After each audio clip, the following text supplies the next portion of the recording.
ita ni ba zan saura ba. Allah ya haɗa mu rabuwar mu da ke ba ta yiwu ba. Gidan Fulani.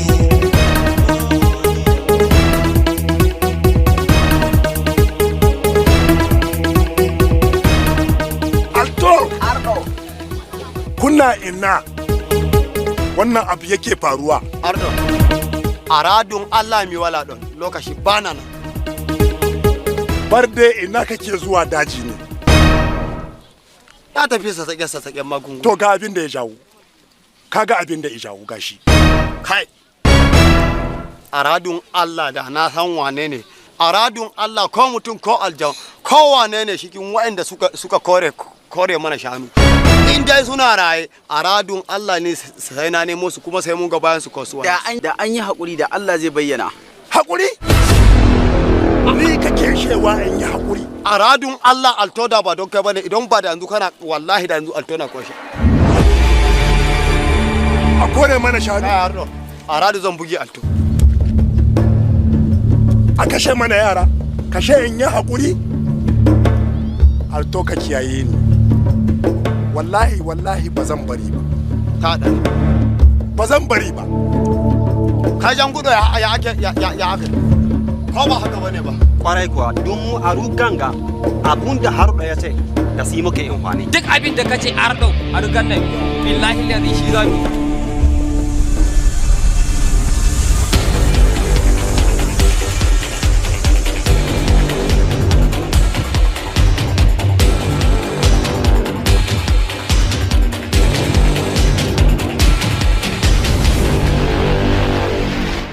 Airo. Iro. Ba mu da maƙiya irin kaɗo.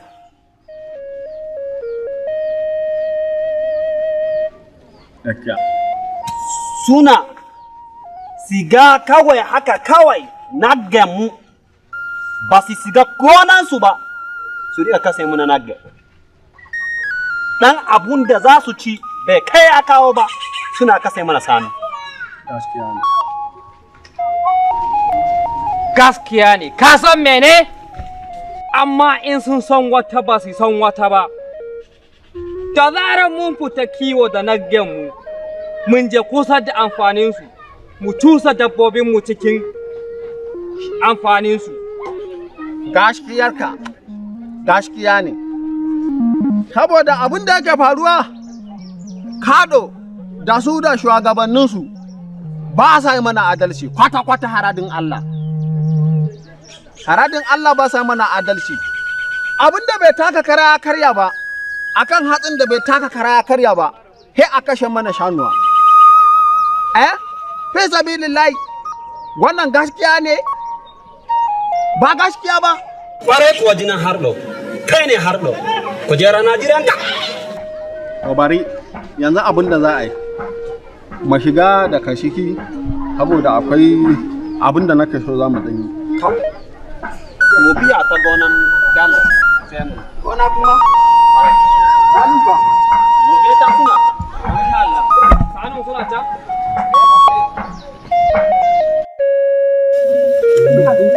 Wallahi ni ka ji makan nan yaushe wahala kuke bani. Kai karama nan ki zo ki ci man jaririya. Dama kina nan. Ina nan wallahi. Dama na je gun shanu ne ban gan shi ba, sai na zo nan. To Shanti ma na ga mun haɗu da ke ɗazun ba. Ina da wani magana ne da zan tattauna da ke. To Shanti me ya faru? Wai ni me yasa samarin garin nan ba sa zuwa gurin ki ne? Akwai wani matsala ne? Shanti wallahi babu wani matsala. Amma kuma ba abun ki bani da nake da jarumin maza a garin nan wani zai zo gona. Kina nufin barde? Shanti ya aka yi kika shawarin gano ni da nake buga soyayya da barde wa zai zo inda nake. Ani ta barde ne kai she barde. Ko akwai wani matsala ne? A ban san wani damuwa ba. To yanzu sha me kuma? A ba komai. To mu ji albushirinki. Goro. Ai kun ga miki shanuwar barde ta haihu. Yaushe? Ɗazun ta haifa ya fara shol kyakkyawa. Da sarki. Alhaji ko mu je in nuna miki ita. Manoman suna kuka ba su san jaja a suna ba. Gidan Fulani, gidan Fulani, gidan Fulani. Wow.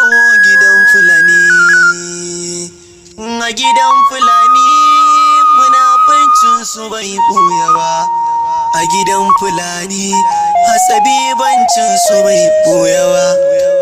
Gidan Fulani, oh gidan Fulani, a gidan Fulani akwai rikici da bai ɓuya ba. Rabe-rabe na. Amma dai saƙona yana iso miki ko? Shakon mai kuma?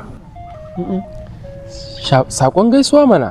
Oh, guri na Ani ma ina kawo mata naka ba ta gaya maka ne? Saƙonki yana zo mu. To shi kenan. A'a, wai Bintu, me isa in ina tare da ke ne sai in dinga ganin kina so za ki tafi ne? Me ya faru? Bintu ko ba kya so na ne? A'a, ina shan kamana. Amma me? Bintu, na ga alamun akwai wani abu da yake so zai ɗauke miki hankali ko kuma kina tunanin wani abu. Ironi kan babu komai, kawai dai mu je ka taka mu. Ka shan yaya ku shan dawowa. Shikenan ba damuwa, mu je.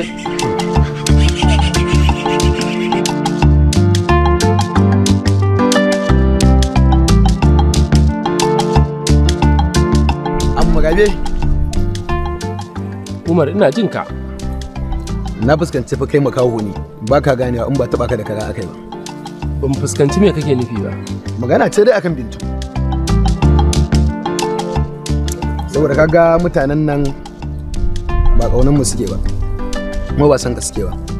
Kaga a can garin ku ga mata nan kuma suna son ka, amma ka tashi ka toho ka bar wancan ka zo nan ka nanike, wai ka ce yan nan garin kake so. A ga wannan kuskure ne. Ba za ka gane ba Umar. Kai ma wannan yarinyar adalci, kai musu adalci mana. Kai sanin kanka ka riga ka san yarinyar nan tana so na. To mu dinga adalci a rayuwar mu mana. A'a Rabi, ba fa magana soyayya bace ba. Magana ce ta gaba ce tsakanin mu da su. Nan muke zuwa mu shuka, su je su tura dabbobin su cinye shukar. Su cinye wani amfanin gona. Ko ba dama mu magana, muna yin magana sai a ce mu daidai ba. Daga ƙarshe ma zo a ce za a ta da rigima. Ka ko gaba ce tsakanin mu da su. Kawai saboda haka wani musu. Dan Allah, dan Annabi me isa ba mai wa kanmu adalci? Me isa mutane ba za mu dinga adalci ba? Mu dinga wa kanmu adalci, mu musu adalci mana.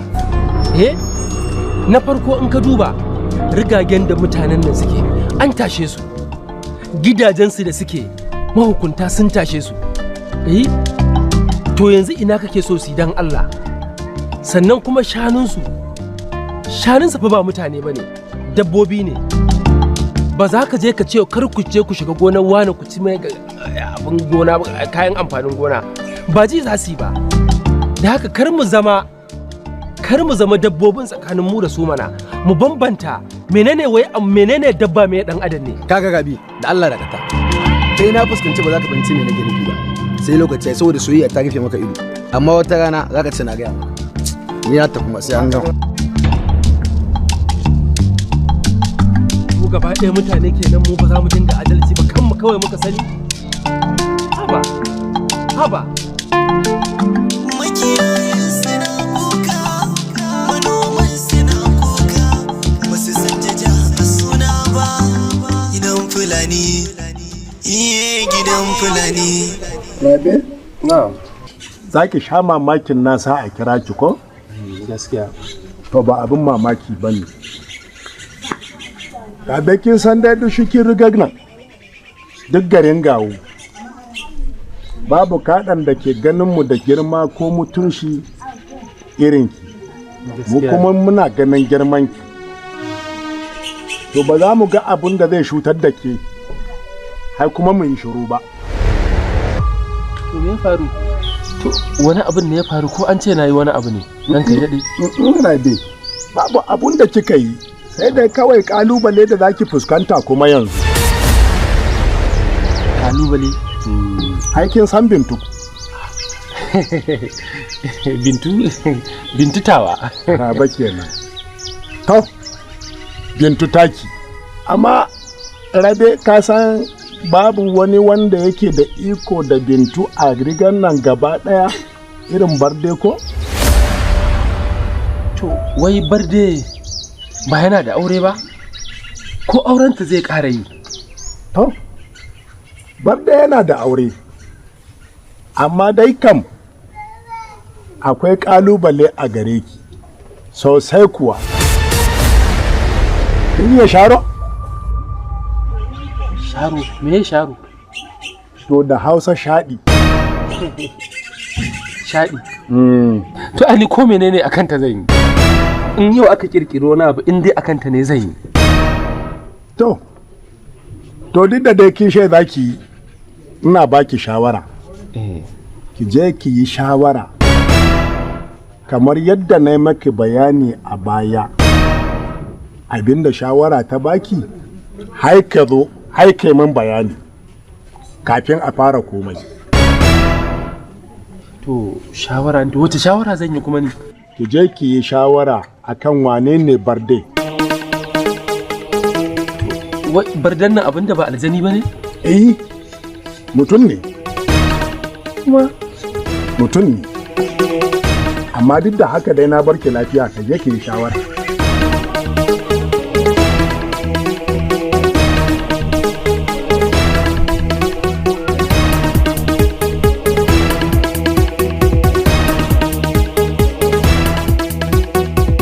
Kalamma, anya za ka cika da imani kuwa? Wannan maganan me kace ga Burema? Jiyan nan fa Burema ka kashe mace da ciki fa. To ai gani ne nauyin nata zai yi yawa. Ga ciki, ga tana tafiya da kyar. Shi yasa aka yi mata hakan ko? Ai, malam lafiya? Ina tola. Shi ne muka ce lafiya? Ai da kai ina malam? Ina tola. Shi ne lafiya? Tola nake son gani. Tola? Shi ne na ce maka lafiya. Suna na Rasha. Ha? Ha? Kai ne Rasha dama? Dama kai ne Rasha? Ni ne Rasha. Ammunition ko magazin ne? Ba maganar wannan bace. Akwai maganganu tsakanina da shi wanda za mu dan tattauna matsalolin abubuwan.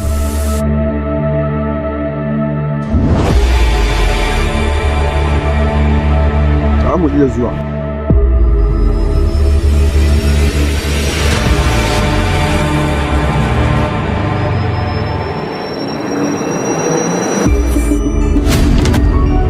Wannan karan saurayi ake so a samu matashi baki titirna wanda hancin shi dan danna ciki bakin ya bude to kamar shi ake bukata.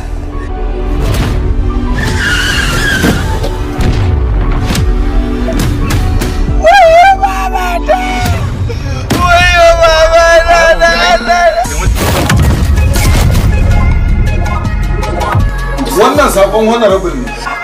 Yanzu nan yaransa suka kawo. Ayyo! Farfesan kayan ciki.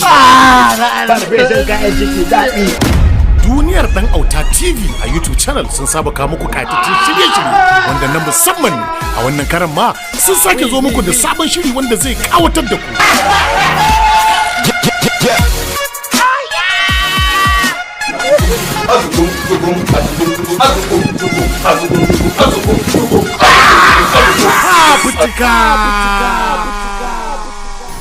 Ai tunda ake kai masu sabis ba a taba kai mai sabis iri na ba. Yaron nan nawa na kawo ka taimaka ka dauke shi ka koya masa sana'an nan taku. Mama sake gaya masa cewa digirin da nake da ita ko wace sai digiri wallahi har digiri a nunan ofis dina. Ofis ɗinka ina takur da nan uga da ko masa ofis din nasa yawa da kan mutum a dinga kawo kayan bola robobi ne kwalabe ne suka samu da girgiji ne da matsiya ne da a dinga yi sannan ana bada kayan caji wani lokaci saboda mutum ya samu kwari. Fafutuka shiri ne mai ban al'ajabi, shiri ne mai ilmantarwa, shiri ne wani lokacin ma har da ban haushi a cikin irin labarin domin kaidan ku shi kadai zai warware muku tsakanin zare da abawa. Menene lissafin kuma mai aka buga, mai jaridar ta bugo kuma me za ta kwashe da shi. Fafutuka! Ai akwai mai can eyes. Na, an ne yayin wannan. Yanzu kaga ba da kudin shi wallahi baba nan ne inda kullu ta haifi Iliya haka nake wallahi ba da ko sisi ni yanzu baba da nake karban kebra dan wannan mutumin da kike gani sune yan ƙaryan nan ya je ya dauko budurwarsa ya zo Maryam ta sa mishi oda hajjiya har na naira 7,000 zaka iya fitowa kaga albajiri ka bashi sadaka ko kuma da yamma to Allah jika ibarsa inda zaro kuɗi wallahi iya sadaka kawai da mika ba kuɗi suka zirare karfin hali barawo da sallama wallahi na yadda kai mugu ne amma ka zo gidan rashin hakuri in kai mugu ne ni ma muguwa ce kai fito rage mai zubin larura daga ba ɗaya kan rayuwarka ka ci banza ka sani fafutuka wannan shirin zai zo muku ne a channel YouTube ɗinmu mai suna Duniyar Dan Auta TV. Wannan shirin zai fara zo muku ne 2 ga watan Nuwamba wato 2 ga watan Nuwamba kenan shekarar 2022 da muke ciki. Dauke ta ka dade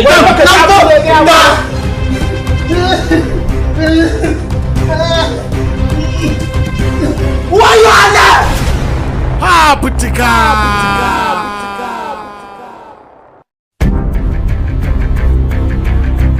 ya zama dole sai mun yi kuɗi at all cost. Ba ku da kuɗin da za ku sai imani na da mutunci na daga ku har shi wannan rabar. Dalla da ka ta mana kaka manta kai fa keke ne ya za a yi kana keke ka tari gaba da gaba da jirgin sama. Ni nake da nukiliya a hannuna wanda zan harbo jirgin. Sansanin matasa sansanin matasa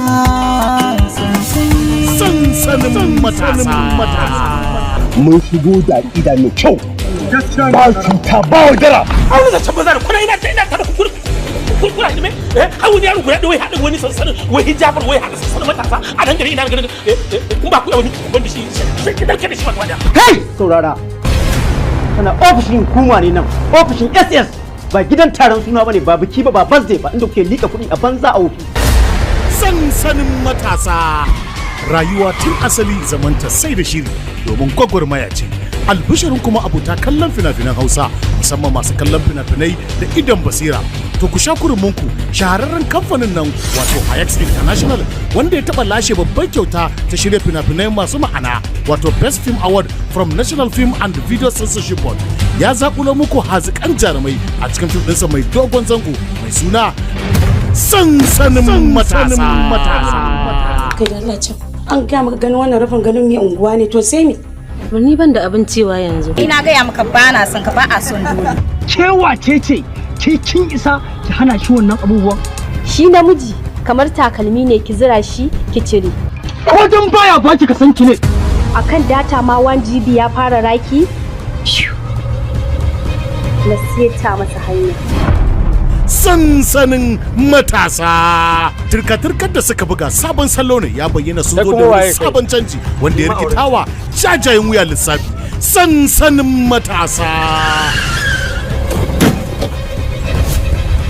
ina jiye maka raɗaɗin azabar da zan sa a gana maka kakkamanta a dokar ƙasar Najeriya ko fa iya da yanci za mu haɗu rubutawa da kuma tsarawa Malam Yahaya Ilyasu Fage sannan shahararren jarumin nan na masana'antar Kannywood da Evergreen wato Dawisu Baka Tsufa Awwal Muhammad Dangata shi ya bada umarnin wannan shirin daukar nauyin shirin da young producer of the era wato Bello Yahaya Ilyasu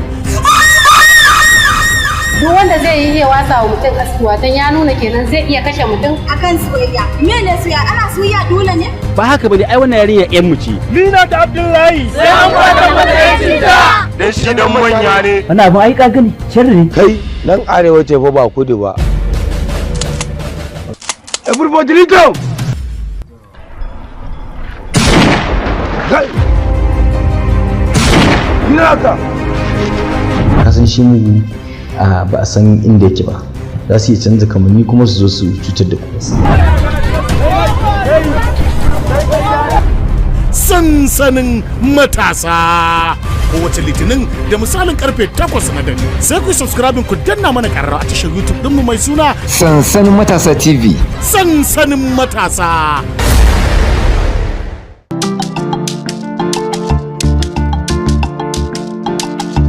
zama ke na 'yan murna ba su kisiya da al'adu ba, fada ke dukan juna ba su yarje wa kowa ba. Gidan Fulani, oh gidan Fulani, oh gidan Fulani. Makiyayan suna kuka, manoman suna kuka, ba su san jaja a suna ba. Gidan Fulani, iye gidan Fulani, gidan Fulani, oh gidan Fulani. A gidan Fulani munafincin su bai buya ba. A gidan Fulani hatsabibancin su bai buya ba.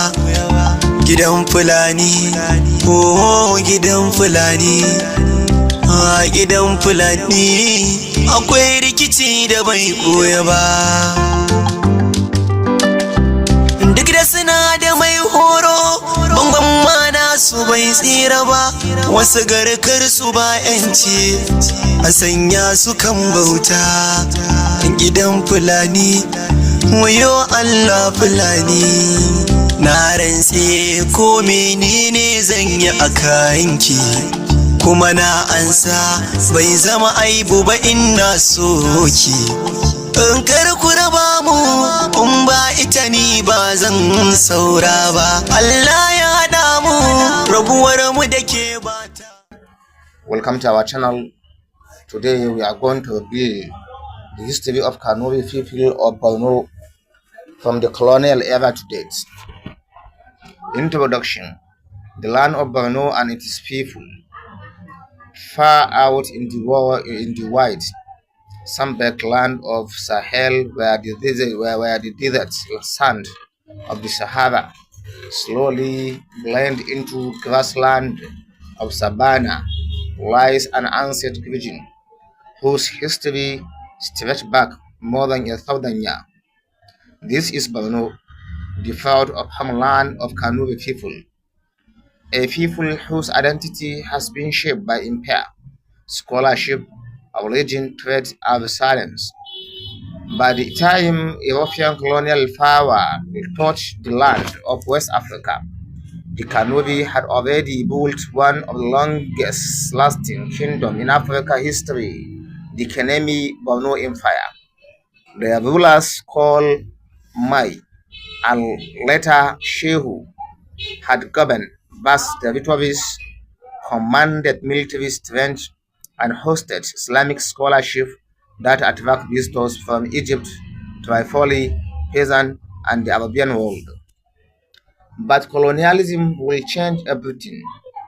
This is the story of how the Kanuri people, with their long trading of authority, culture, and learning, confronted the coming of Europeans, survived the storm of colonial domination, navigated the challenges of independence, endured the pain of insurgency, and today continues to shape their destiny in modern Nigeria. Chapter 1. The coming of the colonial power in the year 1893 to 1900. As the 19th century drew to a close, the powerful Borno Empire faced internal and external pressure. The invasion of Rabi al-Zubair, a Sudanese warlord, dealt a heavy blow to empire in the year 1893. Rabi conquered Kukwa, the capital of Borno, and put an end, at least temporarily, to long royal dynasty of Maize. This collapse created a political vacuum, just as Europe was scrapping for terrorists for territory in Africa. The British, French, and Germans entered the scenes. By 1990 to 1900, three European powers were vying for control over the Lake Chad region. 1. Britain coming from West Nigeria. 2. France advancing from the north and east modern Chad. 3. Germany approaching from the south of Cameroon. The Borno region was too strategically important to be ignored. It lay at the crossroads of trade. Salt slave, cotton leather, and grain had moved across this land for centuries. The return of the Borno destiny. While Rabi was in control, a remnant of the Borno are restored correctly, fled westwards. Among them was Rabi ibn Arjin and later Sheikh Abubakar Garbai, who will become crucial in the establishment of Borno Authority. By 1900, Rabi was killed by the French near Lake Chad. With him gone, the Europeans now turned their attention to taking full control of Borno. Britain, eager to stabilize the region under their northern Nigerian protectors, recognized Sheikh Abubakar Garbai El-Kanemi as the legitimate ruler of Borno. Thus, in 1902, the British restored the Borno leadership, but under a system called indirect rule. This marked the beginning of colonial era for the Kanuri people. Chapter 2: Indirect and the Transformation of Borno in the year 1900 to 1945. Under British rule, the Kanuri people experienced profound political, economic, and social changes, some stable, other dramatic. The British recognized the Shehu. Instead of ruling directly, the British allowed the Shehu of Borno to remain as a traditional and spiritual leader, but without real political power. The Shehu Palace in Yawa, later Maiduguri, became the symbolic heart of Kanuri identity. Founding of Maiduguri Yawa. In the year 1907, the British moved the capital of Borno from Kukawa to Maiduguri, then a small settlement. It soon grew into a bustling administrative and commercial city. New system of government. The Kanuri ruling class, the Ingalas, Yarimas, Mahasham, and Lawrence were integrated into the colonial administrative system. The British introduced A. Taxation, B. Court system using Alkali George, C. Modern policing, D. Road construction. This system preserved Kanuri leadership but tied it firmly to colonial authority. Islam and colonialism. Islam had long been the foundation of Kanuri society. The British, aware of the powerful influence of Islam, avoided interfering with the religious authority. Quranic school continued to flourish, and Islamic scholarship remained vibrant in towns like Maiduguri, Bama, Dikwa, Ingala, Gamboru. But Western education also arrived slowly and with suspicious. Many Kanuri family fear that missionary school will undermine in Islam. Chapter 3: Life under colonial rule from the year 1900 to 1960. Economy and trade. Colonial rule often knew economic opportunity, which include gum Arabic, cotton, groundnut, cattle trade, pushing around the Lake Chad. The Kanuri became major suppliers of groundnut, which the British exported through Kano. Railway routes. While railways did not reach Borno during the early colonial rule, a road network expanded, linking Borno to Kano, Bauchi, Yobe, Cameroon, and Chad regions. This increased commerce but also brought more colonial control. The role of traditional institutions. The show continued to command deep respect among the Kanuri people, even though he no longer controlled and impaired. The show remained A. The symbol of continuity, B. The guardian of culture, C. The spiritual father of Borno. The show's court preserved Kanuri custom, language, and identity. The Second World War, 1939 to 1945. Dozens of Kanuri men were recruited into the British colonial army. They served in East Africa, Burma, and Middle East. On their return, they brought new ideas, nationalism, independence, thinking, and exposure to global politics. Chapter 4: The Road to Independence in the year 1945 to 1960. After the war, conscious after the war, political consciousness rose across Nigeria. The Kanuri Light began forming organization and alliance. Therefore, the road to independence in the year 1945 to 1960. After the war, political consciousness rose across Nigeria. The Kanuri Light began forming organization and alliance. Kanuri leaders in national politics. Prominent Kanuri figures become influential Nigerian politics. Number 1, Sir Kashim Ibrahim, first governor of northern Nigeria. Number 2, Ibrahim Imam, key figure in the Borno youth movement. Number 3, Yarima Mustafa, respected traditional leader. Number 4, Shetima Ali Mongunu, frontline nationalist and minister in the First Republic. These men argued for a united Nigeria, but also fiercely protected the autonomy of Borno. Formation of Borno Youth Movement. The Borno Youth Movement was one of the earliest political organizations in the region. It championed A. Better education, B. Modern governance, C. Representation of Kanuri interests. By the year 1960, Nigeria gained independence. Borno entered this new era with pride, unity, and optimism. Chapter 5: Early First Independence Borno in the year 1960 to 1976. Education and modernization. After independence, Borno experienced a surge of modernization.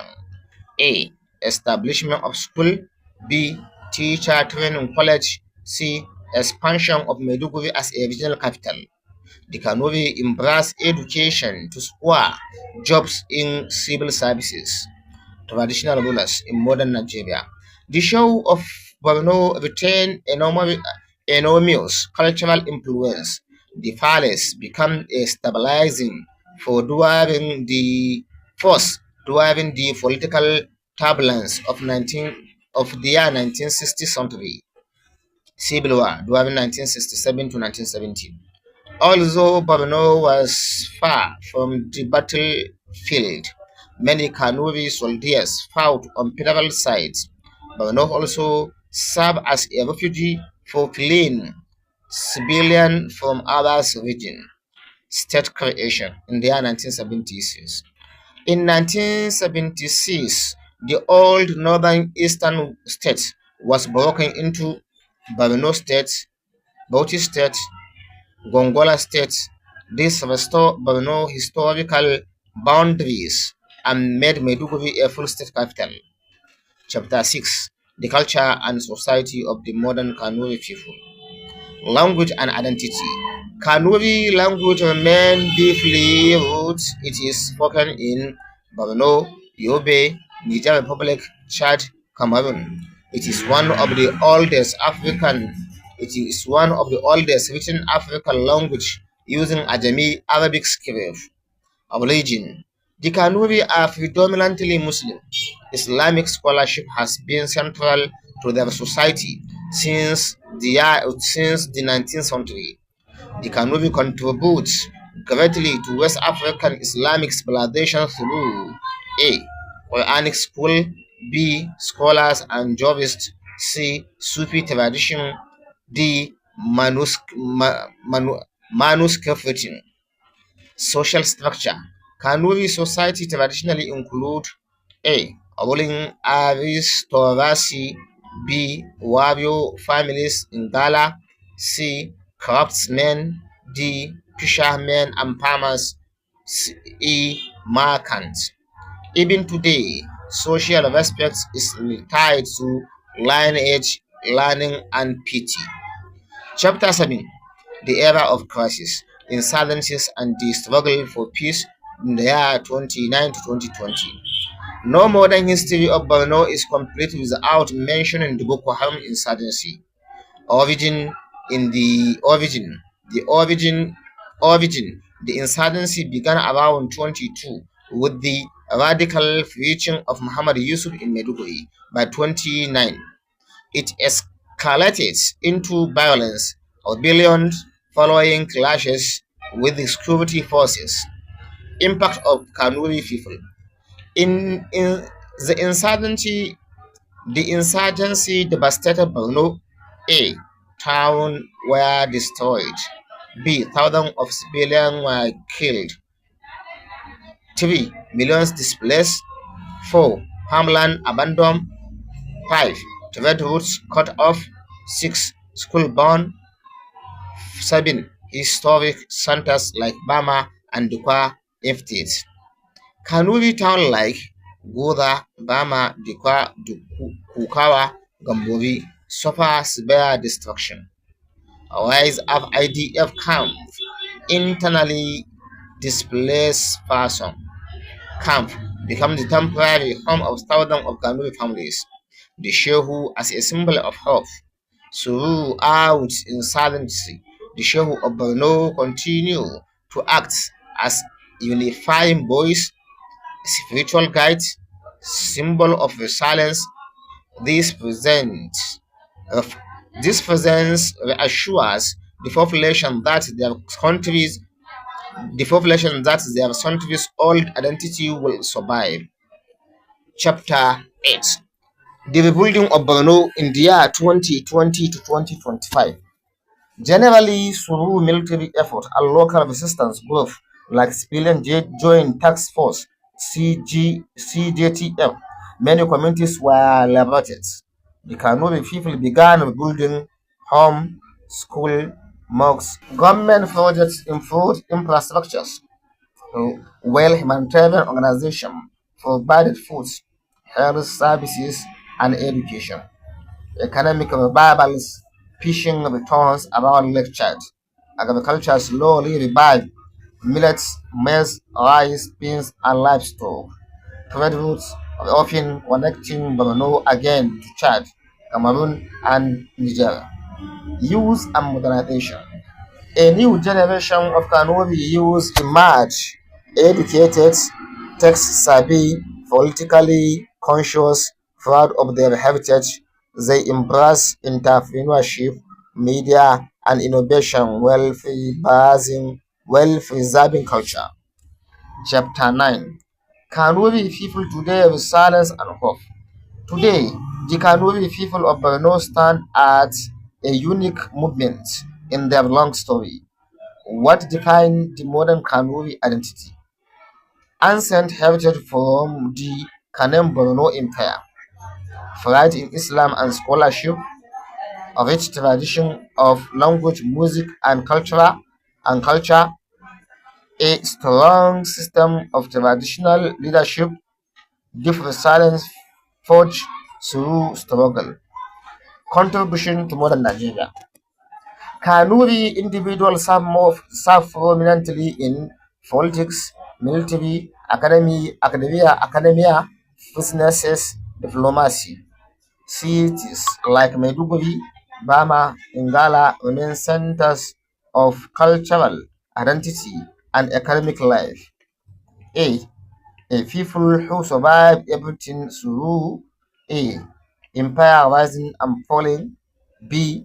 Colonial conscripts. C. Political challenges. D. Economic shift. E. Insurgency and war. The Kanuri people have a main strong. A future root is strange. With peace gradually returning, Borno is entering a new era of rebuilding. Stronger institutions, educated youth, cross-border commerce, and new cultural fight. The Kanuri people continue to say, "We are descendants of kings. We are people of honor. we will rise again. Conclusion: a story of 1,000 years from the ashes of Rabi conquest the to the court of the British colonial officers, from the Declaration of Nigeria independence through the flames of insurgency to the dawn of recovery. The story of Kanuri people is a story of endurance, dignity, and unshakable identity. Borno remain the heartbeat of Kanuri civilization, and the Kanuri people remain one of the most historical significant groups in West Africa. This is the end of our history from Borno State.